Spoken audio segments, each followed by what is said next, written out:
Si tu avais 100 000 € à investir dans un projet qui te rapportera jamais un centime, lequel tu choisirais? Je pense que ça, c'est ce qui fait que je suis nichée dans ce domaine-là, que je sais exactement de quoi je parle, que je sais exactement ce que ressentent les femmes qui sont dans cette démarche, qui sont vraiment pas bien dans leur corps. C'est peut-être plus facile maintenant de répondre à la question du coup. J'avais pas l'objectif d'avoir 100 000 abonnés et plus sur Instagram, par exemple. Par contre, j'avais l'objectif, en 1 mois ou 2, d'en vivre confortablement. Ça brûle.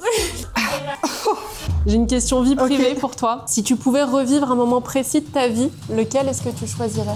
Je vais dire mon accouchement. Ah, j'en étais sûre.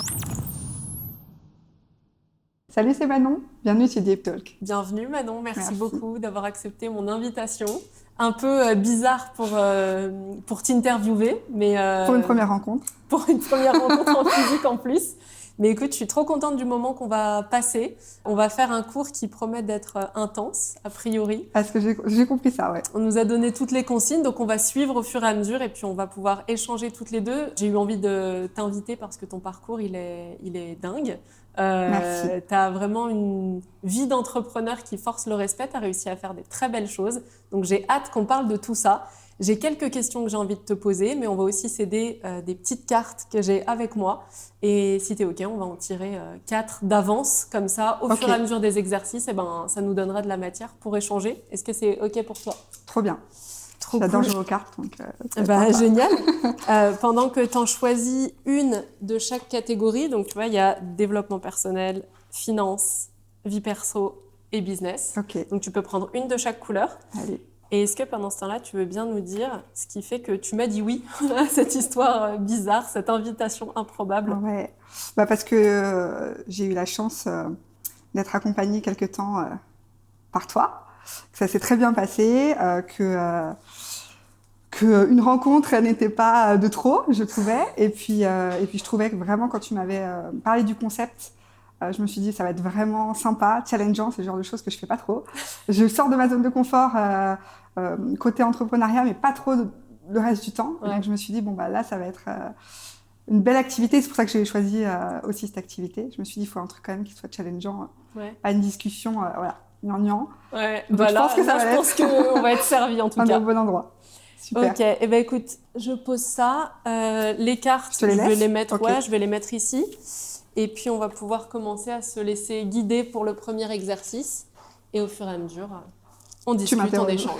Ok, vous allez venir placer les genoux sur le numéro 4 et le numéro 3. Placez les 2 mains sur la plateforme fixe à l'avant de la machine.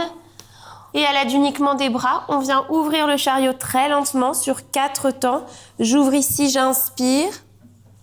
Et j'expire, je ramène le chariot jusqu'à que mes poignets et mes épaules s'alignent. C'est l'échauffement, ça?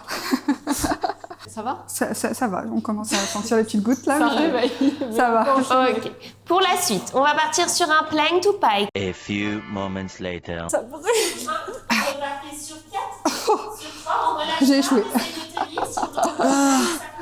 Je vais te poser une question et ensuite on peut enchaîner directement. Je te mets un peu en galère là, parce que franchement parler... Déjà tout seul sans parler, j'ai du mal alors... On va voir ce qu'on arrive à faire.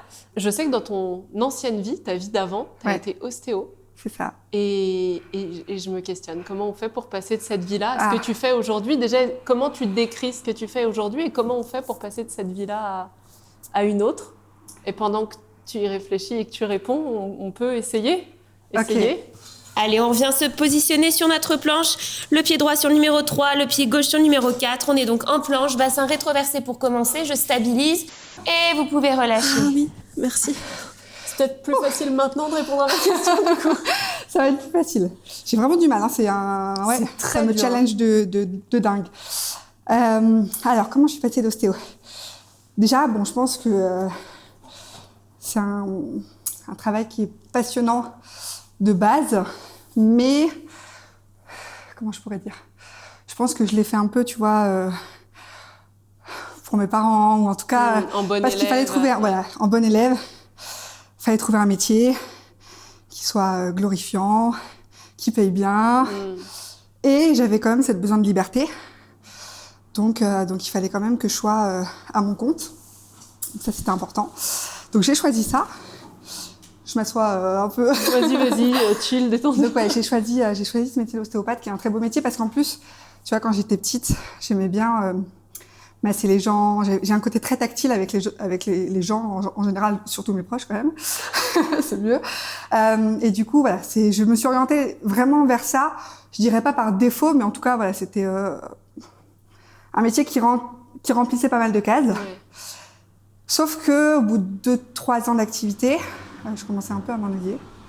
Parce que c'est toujours un peu la même chose, toujours le même type de patient. Et puis moi, j'ai un truc, c'est que être vraiment cadré sur des horaires, c'est compliqué. J'ai jamais été.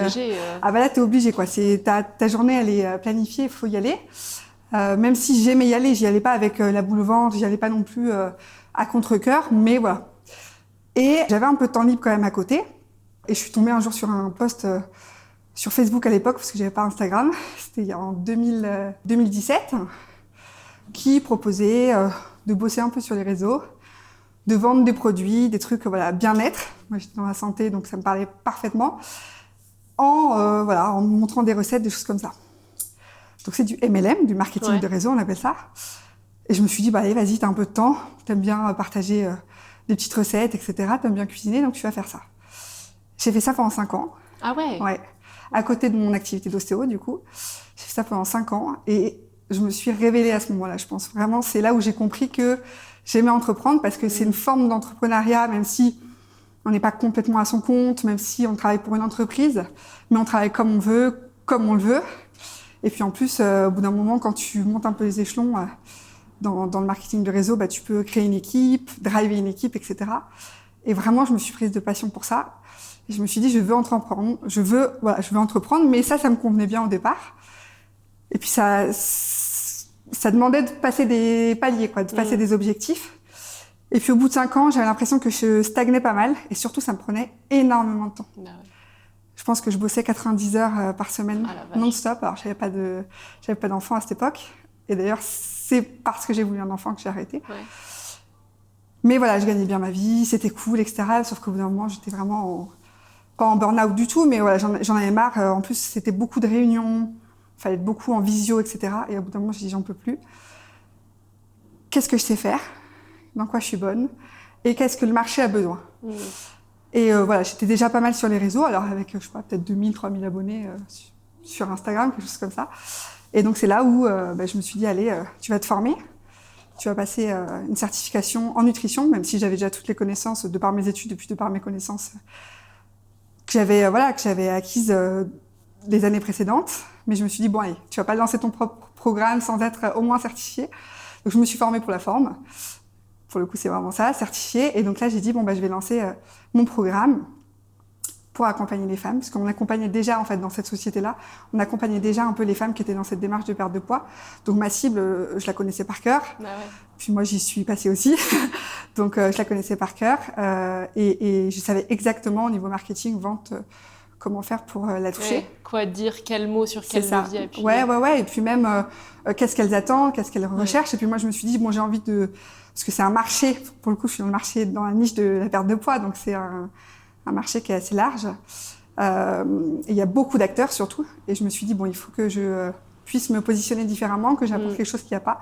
Et donc, c'est comme ça que j'ai créé le programme et que la suite est arrivée. J'adore. On va parler de la suite, mais d'abord, peut-être qu'on peut voir vous allez vous asseoir à l'extrémité de votre chariot. Donc, au plus proche de l'extrémité du chariot, vers le numéro 2, vous allez placer vos 2 pieds dans la strap. Vous commencez chariot fermé. Vous allez placer les 2 mains au niveau de la nuque, ici. Et vous allez très lentement alors, le mouvement, c'est les jambes et le buste. On descend ici, on ouvre le chariot, on vient tendre les jambes. On inspire. On expire, on absorbe le nombril vers la colonne vertébrale et on vient refermer son chariot. Donc on descend sur 4, on ouvre la poitrine sur 3, on inspire 2, 1 et je remonte sur 4. J'aime pas trop cet exercice. Ça s'arrête jamais. Et je peux relâcher. Oui, merci. Ça va beaucoup mieux après. Ça va beaucoup mieux après. Petite crampe. Ok, j'en profite pour poser une petite question. Justement, donc il y a eu beaucoup de chemin qui a été... Attends, on va peut-être se relever. Mais t'es bien allongée là. Il y a beaucoup de chemin qui a été fait depuis. Donc tu démarres comme ça, Ouais. au départ un peu par hasard, puis tu te rends compte que c'est ce que t'aimes faire, mais peut-être plus sous ce format. Donc après tu voles de tes propres ailes et tu crées le cadre qui toi te plaît. Comment on passe de je trouve cette idée, j'ai une petite communauté de 2-3 000 personnes qui me suivent, à aujourd'hui il y a quoi, plus de 140 000 personnes qui sont embarquées dans ton aventure. Comment on fait ça? C'est une bonne question. En fait, j'ai l'impression que c'est un mélange de vision. On sait exactement ce qu'on veut faire et on est sûr surtout que c'est possible. Tu vois, vraiment le côté, la clarté de la vision et l'optimisme que cette vision est possible et que donc moi je sais pas pourquoi j'ai jamais douté. Alors peut-être pas autant. Je me suis jamais dit. Enfin, tu vois, j'avais pas l'objectif d'avoir 100 000 abonnés et plus sur Instagram par exemple. Par contre, j'avais l'objectif en 1 mois ou 2 d'en vivre confortablement. Et c'est tout. Mais j'ai mis en place une stratégie qui permettait d'en vivre, mais qui finalement, je pense, permettait d'en vivre plus que nécessaire. Et puis de créer une équipe, et puis créer tout ce qui arrive aussi maintenant. Donc je pense que c'est ça, c'était vraiment la vision, l'optimisme que c'est possible. Vraiment, j'avais pas de doute, parce qu'en plus, moi, quand j'ai lancé vraiment mon concept, et que je me suis dit, bon allez, tu te lances, tu fais ce qu'il faut pour que ça marche. J'ai arrêté en fait mon autre activité. Ouais, donc si tu veux, il fallait. En fait, j'avais mon activité d'ostéo et cette deuxième activité, et en fait, je devais tout de suite remplacer en fait le revenu de cette deuxième activité. Donc j'avais pas le choix en fait. Il y avait pas de plan B. Il fallait que ça fonctionne. Et j'ai eu la chance, ça a fonctionné très très très vite, mais parce que j'étais vraiment hyper constante, présente sur les réseaux. Enfin, on dit qu'il faut être présent, alors faut la stratégie. J'avais une stratégie quand même qui était pensée, mais c'était c'était vraiment la constance. Et puis moi, je pense que ma visibilité a explosé parce que c'était une période où c'était en plein mois d'août, les gens publiaient pas. Ouais. Si tu veux, j'étais un peu toute seule, quoi, tu vois, à ce moment-là.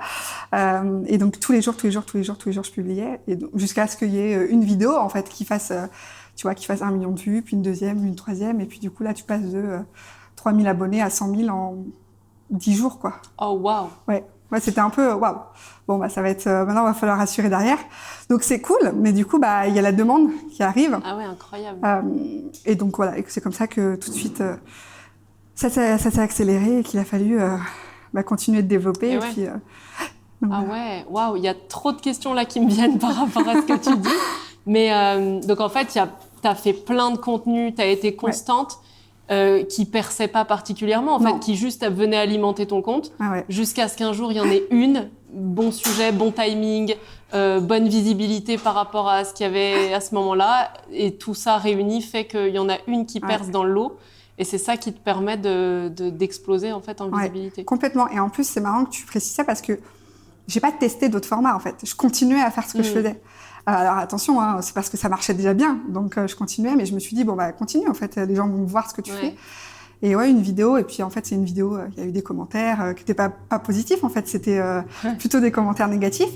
Mais ça alimentait le truc. Puis ça commentait, puis ça commentait, puis ça commentait. Et au bout d'un moment, ta vidéo, elle fait des vues et du coup, c'est quand tu touches en plus ta cible, les gens s'abonnent parce que du coup, tu viens répondre à un besoin. Et donc, c'est à ce moment-là que tout a démarré, en fait. Et ça a pris combien de temps entre le moment où tu te lances officiellement sur cette partie de ton activité et le moment où il y a cette grosse visibilité qui arrive? 2 mois, 1 mois et demi. Wow. Ouais. Mais à force de tous les jours, je publie quelque chose de très stratégique. Pendant 2 mois, tous les jours, je publiais, par contre. Et tu t'arrêtes pas, même si les résultats au début sont pas... puis je prenais vraiment du plaisir en plus, tu vois. Donc je prenais du plaisir et puis j'avais déjà des résultats, si tu veux, avant même que ça pète. Donc je le faisais pas pour que ça pète. Moi, j'avais vraiment pas du tout comme objectif d'avoir 100 000 abonnés. Même des fois des copines, l'influenceuse, non, pas du tout en fait. Je suis pas du tout influenceuse. Moi, c'est mon outil pour travailler, pour transmettre ce que je sais à d'autres personnes. Donc c'est une bonne leçon à rappeler parce que parfois les entrepreneurs ils se perdent là-dedans, comme si 100% de leur job c'était je dois créer du contenu.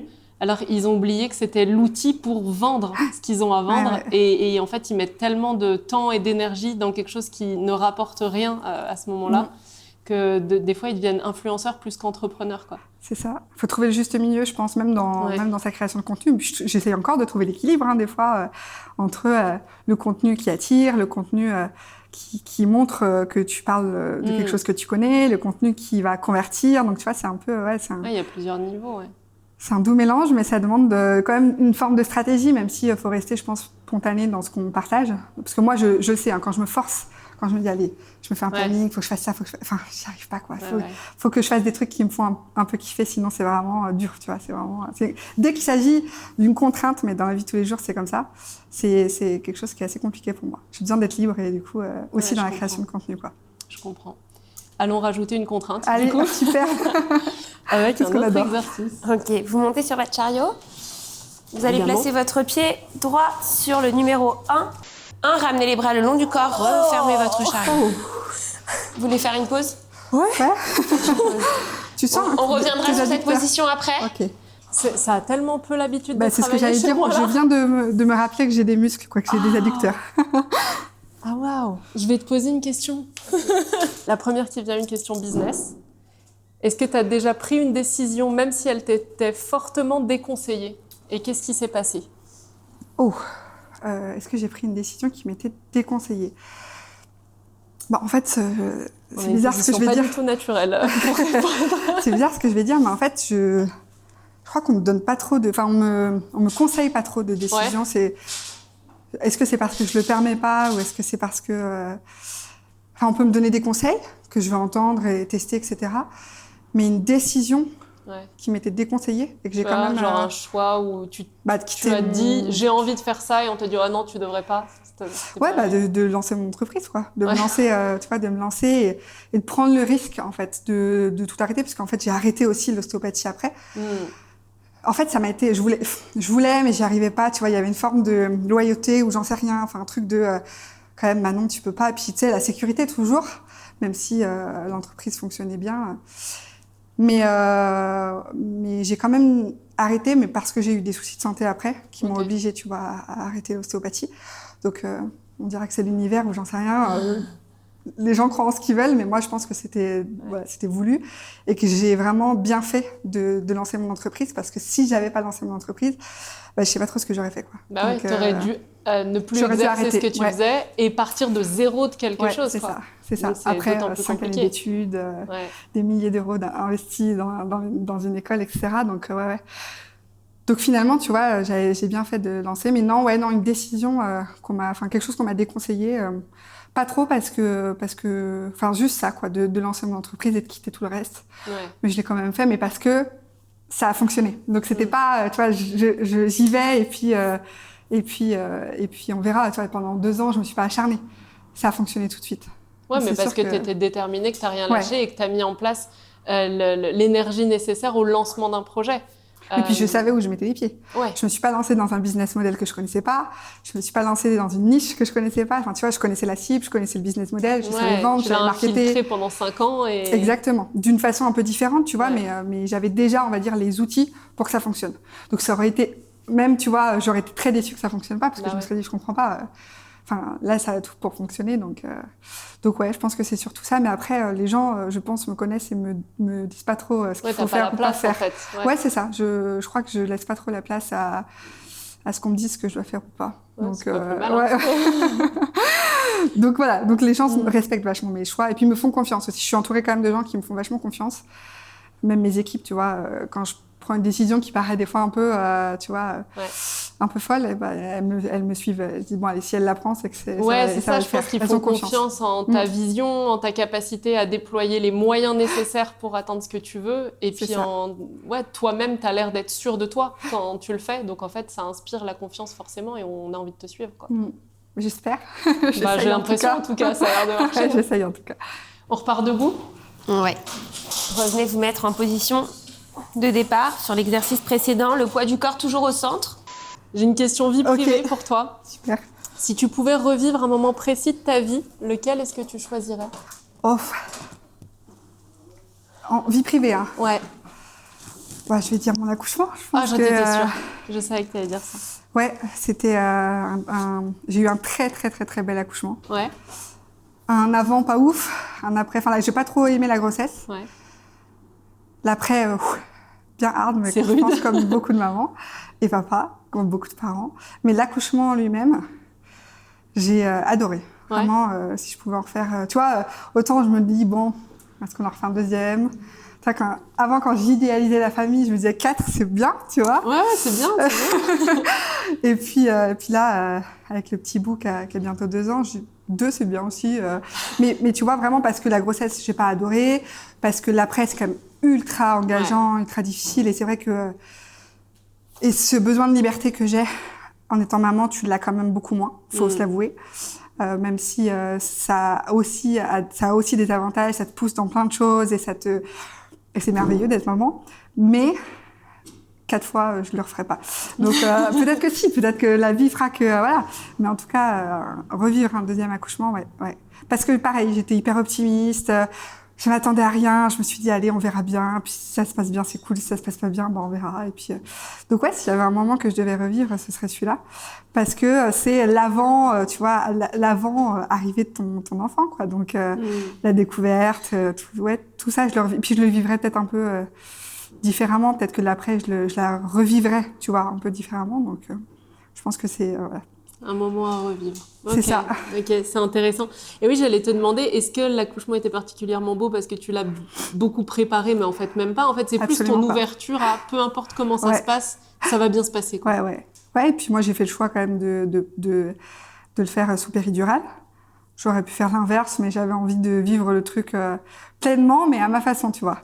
Parce qu'il y a beaucoup de femmes qui souhaitent le vivre pleinement jusqu'au bout, et puis en ayant vraiment toutes les sensations et en étant actrice complète. Moi, je me suis sentie actrice, mais d'une façon différente et apaisée surtout.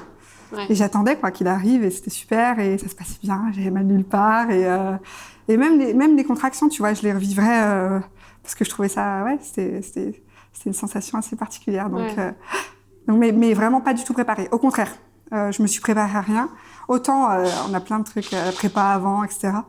Je me suis dit, bon, on verra bien, tu vois. S'il fallait que ce soit une césarienne, c'était une césarienne. Enfin, vraiment, j'étais vraiment ouverte à comment ça va se passer, et puis on verra et on va kiffer, quoi, le moment. J'ai l'impression que c'est un de tes traits de caractère, ça, tu vois, qui se retrouve aussi dans ta façon d'entreprendre. Je fais ça et puis on verra. Ouais. Je fais pas un plan extrêmement précis de comment ça doit se passer, mais plus tu cultives la vision et l'optimisme, comme tu disais tout à l'heure. Et tu te laisses porter, en fait, par ce qui vient, et comment est-ce que tu peux optimiser ce qui est là plutôt que de fantasmer ce qui aurait pu être autrement, quoi. Ouais, parce qu'il y a trop de paramètres que t'as pas en ton contrôle. Et comme j'aime bien avoir le contrôle quand même, je me dis, au moins, si je planifie pas, alors, je pense qu'il y a besoin de planifier un minimum, mais en tout cas, si je laisse place à ce qui va se passer, il peut que se passer quelque chose en tout cas, moi, j'estime qu'il va se passer quelque chose de positif, et je pense que c'est important. Je sais pas si c'est une forme de résilience, tu vois, mais en tout cas, c'est cet optimisme de on verra bien ce que ça va être. De toute façon, tu fais ce qu'il faut.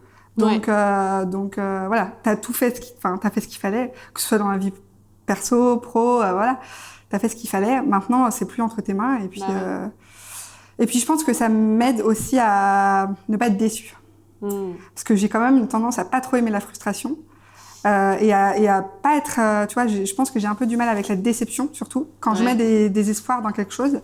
Donc du coup, je me fixe des objectifs, mais je me rends bien compte que quand je me fixe des objectifs qui sont très ambitieux ou qui sont très idéalistes, même si ça s'est bien passé, si ça s'est pas passé comme je le voulais exactement, je vais être déçue. Donc j'ai appris que valait mieux que je sois optimiste et que je lâche prise en fait sur le résultat. Et ça se passe beaucoup mieux quand je fonctionne comme ça.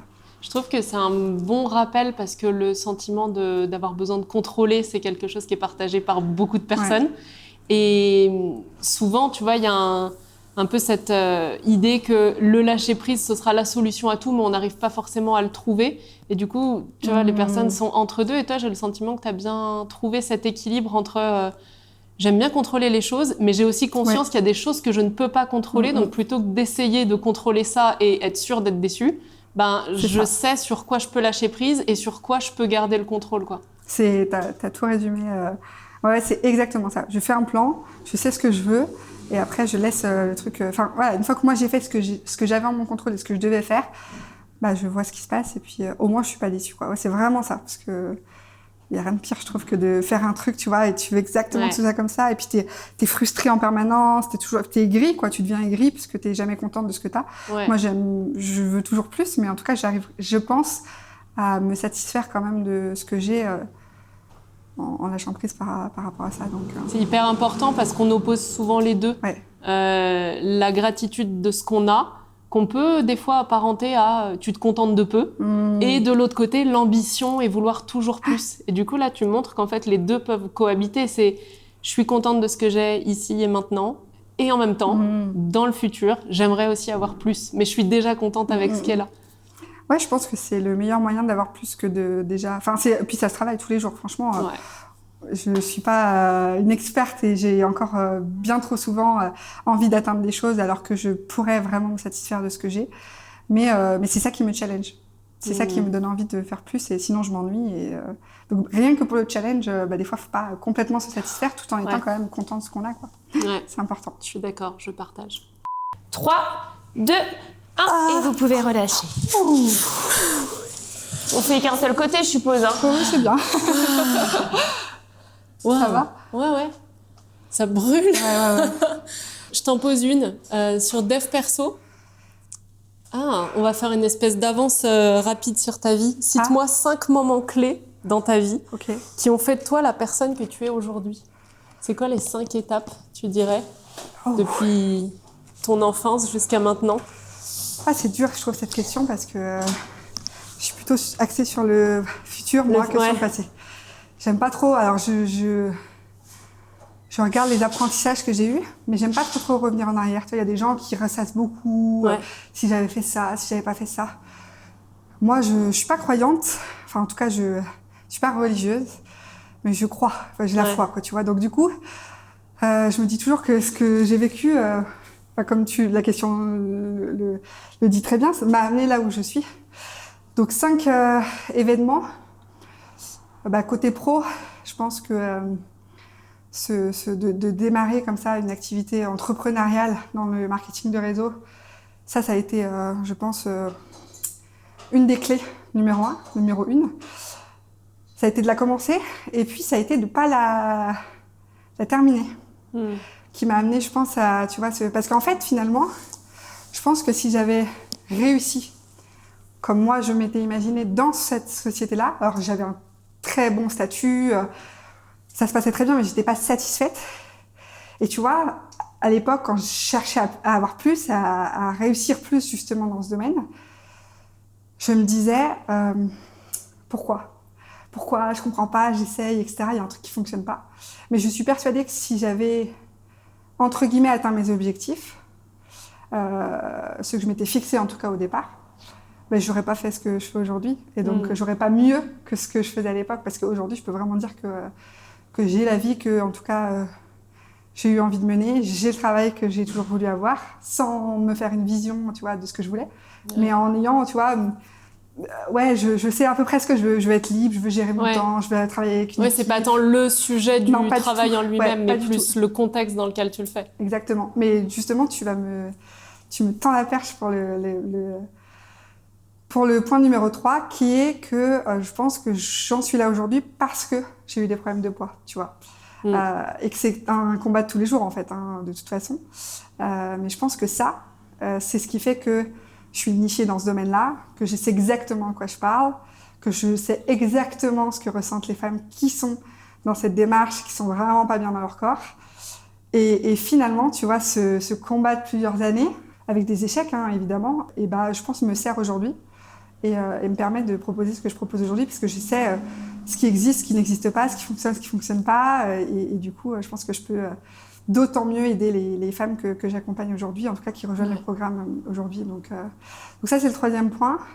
J'en vois surtout 3. Après, c'est mon éducation, quoi. C'est pas un événement spécifique, mais c'est la manière dont j'ai été éduquée et en même temps toutes les failles que ça a eues.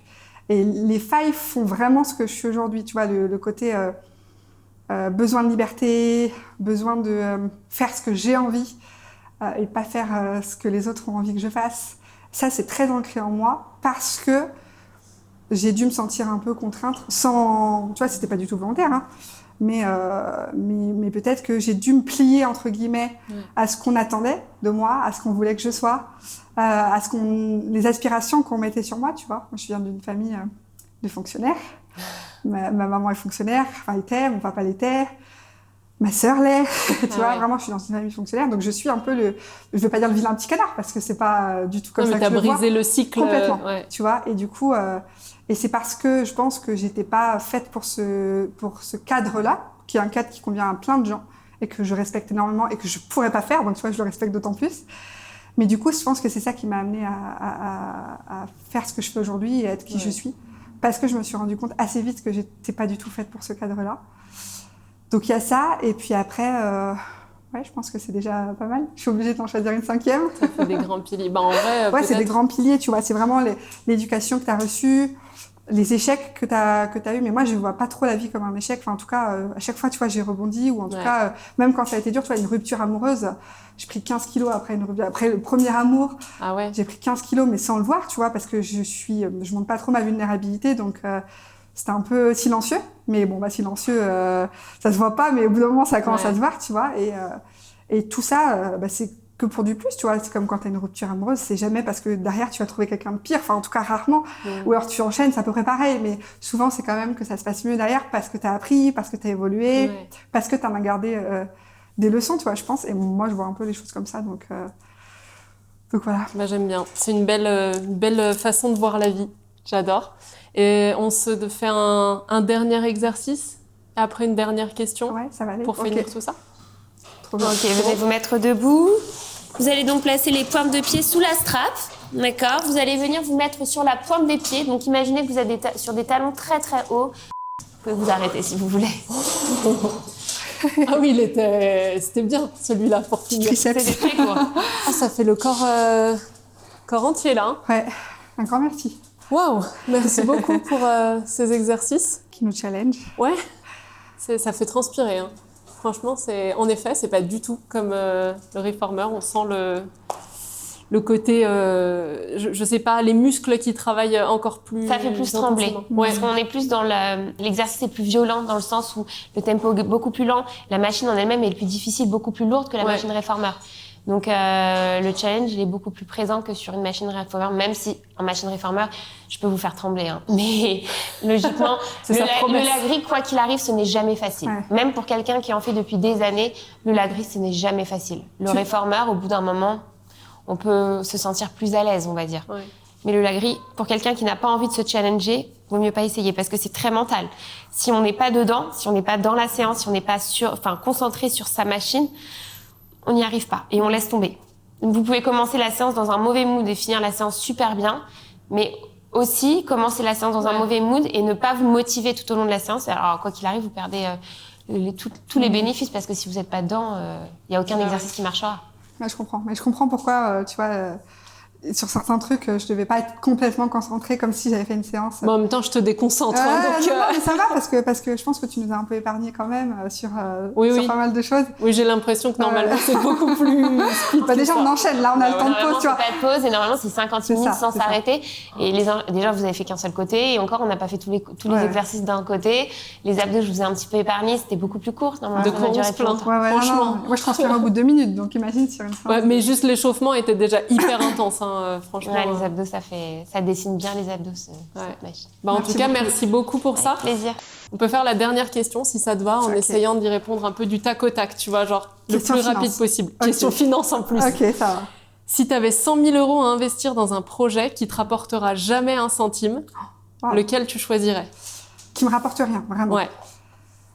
Je pense que je ferais une une association pour les femmes. Pour qu'elles puissent entreprendre. Ouais, vraiment une association qui permette aux femmes d'investir, soit ça, soit les enfants malades. Je pense que c'est un truc qui touche un peu tout le monde, surtout quand on devient maman. Surtout quand t'as des enfants, voilà, déjà, c'était le cas avant, mais alors là, c'est vraiment, on se met à la place des parents, de la famille, enfin bref. Ouais. Donc, voilà, aider, je pense, à ce que les choses évoluent pour les femmes et pour les enfants. Trop c'est bien. Un peu féministe, ça, mais voilà. Moi, j'étais en train de réfléchir, justement, et je pense que je ferais une école. Une école. Sur un autre épisode, on a une directrice d'école qui a fait des super écoles Montessori à Paris et tellement d'autres choses. Et je pense que, tu vois, investir dans le milieu de l'éducation, ce serait quelque chose d'hyper important pour moi et qui me ferait kiffer, même si ça me rapportait rien. Mais bon, 100 000 €, je pense que c'est pas assez. C'est ce que j'allais te dire. J'allais te dire, il faut un budget quand même. Il faut peut-être rajouter un 0 pour faire un vrai gros truc sympa. Ouais, tout revoir dans l'éducation. Tu vois, ma sœur qui est prof, on le voit, quoi. C'est vraiment compliqué et il y a plein de choses à faire qui seraient intéressantes. Ouais. On verra. Peut-être un prochain projet. Allez. Quand tu seras riche, multimillionnaire. Multimillionnaire. Tu ne sauras plus quoi faire de ton argent. Ouais, voilà. Investissement, même si c'est pour rien. Ce sera un plaisir. projet. Bien sûr, je pense que tout le monde, en plus, a son besoin de contribution. Ouais. Et tu vois, ça biaise quand on fait les choses parce qu'on a un objectif financier. Parce qu'on en a toujours un, mine de rien. Même si c'est pas pour soi, ça peut être juste pour l'objectif, tu vois, en lui-même, le challenge. Et là, quand il n'y a pas d'objectif, c'est que du don. Ouais. Je pense que t'abordes les choses quand même vachement différemment. T'es complètement connecté à ton envie, à ce qui vient du cœur et plus tellement de la tête. Et tu fais vraiment que ce qui te fait kiffer et ce qui te semble bon, quoi. Ouais, j'aime bien. Écoute, c'est une bonne fin. Carrément. C'est une bonne réponse de fin. On va pouvoir terminer cet épisode. Est-ce que tu veux bien nous partager ce que tu retiens de ce moment-là, que ce soit notre discussion, le moment en lui-même? Avec quoi est-ce que tu repars? Qu'est-ce que tu vas te raconter quand tu vas te rappeler de ça? Ah, c'est rigolo. C'était trop court. Ouais. Les questions. Tu voulais des exercices? Pas la séance, même si je pense que tu vas le faire vraiment dans un contexte de séance, ça doit être super, hyper challengeant. Et tu vois, je fais du sport régulièrement, mais je pense que je me challenge pas assez. Parce que même si je fais des trucs qui, pour certains, peuvent paraître, tu vois, des fois un peu pas extraordinaires, je pense pas que les gens se disent ça, mais en tout cas, notamment dans l'entrepreneuriat, je pense que je peux encore me challenger parce que je suis vraiment dans ma zone de confort sur tout ce que je fais, en fait. Et ça, c'est un truc, tu vois, que je retiens d'aujourd'hui, c'est essaye, sors de ta zone de confort, c'est pas grave, tu vas pas réussir tous les exercices, mais va quand même jusqu'au bout. Et ça, c'est un truc aussi, tu vois, en human design, je suis manifestor et j'ai plus tendance à initier qu'à terminer. Et c'est quelque chose qui est important pour moi de lancer des choses, mais qu'il l'est moins de continuer. Donc, je vais retenir ça, tu vois, de vraiment essayer de sortir de ma zone de confort et aller au bout des choses, même quand ça me paraît difficile. Et puis, un échange vraiment au top. J'étais ravie, tu vois. Je pense que si j'ai fait l'aller-retour avec 7 heures de train aller-retour, c'est que tu vois, j'avais vraiment envie d'être là avec toi, de partager ce moment et puis d'échanger, quoi, sur toutes ces questions pro-perso qui sont, je pense, importante, donc c'était un vrai plaisir. Pour moi et aussi. À refaire quand tu veux, dans un autre contexte peut-être, tu vois. Autour d'un café, un truc un peu chill. Tout à fait. Au bord de la mer. Ouais, où tu viens jusqu'à chez moi. Avec grand plaisir. Carrément. Écoute, c'était vraiment un super moment. Est-ce qu'il y a une personne, c'est un peu notre question rituelle, est-ce qu'il y a une entrepreneur ou un entrepreneur que tu connais ou pas, tu vois, ça peut être quelqu'un juste que tu suis sur les réseaux, que t'aimerais voir dans ce genre de format, et est-ce que tu as une idée d'activité challengeante qu'on pourrait lui proposer? Alors moi, je connais pas trop d'entrepreneurs. J'en suis beaucoup, mais tu vois, c'est souvent les gens un peu populaires, comme on dit. Ça marche aussi. Mais moi, je vais te donner quelqu'un qu'on connaît tous les deux, qu'on a en commun tous les deux, mais je savais pas que tu la connaissais avant il y a un petit moment. C'est Sephora.